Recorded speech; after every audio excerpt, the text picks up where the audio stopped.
कोल्हापूर महानगरपालिकेमध्ये स्वीकृत करत असताना कॅटेगरीमध्ये ते स्वीकृत करायचं आहे।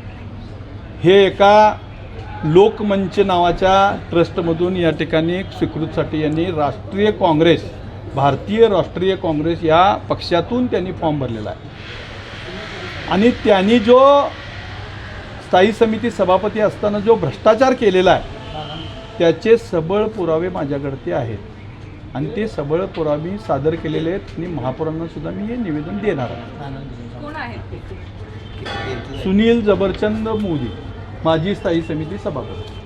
काय नेमकं प्रकरण आहे? हे प्रकरण HCL कंपनीला काम दिलं होतं कोल्हापूर महानगरपालिकेमधनं।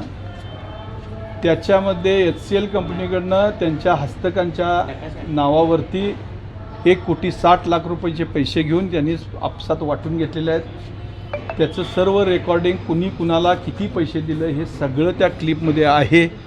जे मध्यस्थी काम करणारे आणि त्यांनी ते स्वतः त्याच्यामध्ये बोलून आणि मान्य करूनच पुढे सगळं बोललेलं आहे। यावरती आता तुम्ही पुढे काय करणार? यावरती आयुक्तांना मी निवेदन देणार आहे, आयुक्तांना सांगणार आहे। त्यानंतर यांनी सुद्धा ऐकलं नाही, महापौरांनी सुद्धा ऐकलं नाही तर मी कोर्टाचे दरवाजे ठोठावणार आहे, पोलीस खात्यामध्ये जाणार आहे की त्याच्यानंतर मी मुख्यमंत्र्यांना सुद्धा जाऊन भेटणार आहे।